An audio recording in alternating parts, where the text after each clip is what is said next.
We talk a lot about culture with a bunch of different teams, right? The Rams, winning organization through and through. Sean McVay is one of the better coaches. He instills confidence into the guys. He's positive. He's a competitor.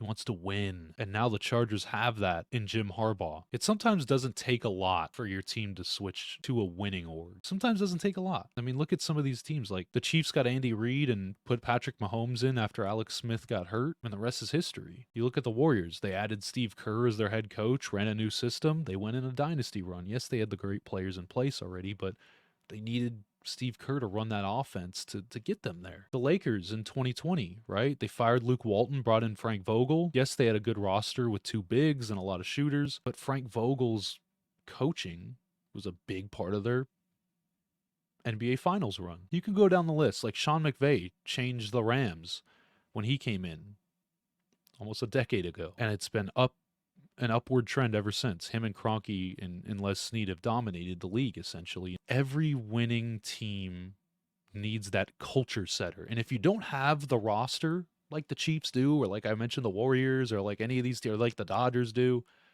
if you don't have that roster, you need to instill confidence in your guys and physicality into your guys and that underdog mentality. You need to have that if your roster is flawed. And the Chargers roster is still flawed. They have a lot of holes on their team where sometimes it does look like the old Chargers, which will get fixed in time. These things will fix themselves when you sign better players, when people want to come play for Jim Harbaugh, when you draft well. So you keep getting these pieces, you keep adding them on, and when you get into mid-December, late December into some of these games, you see the difference. You see what a coach that instills that into the players does for an organization.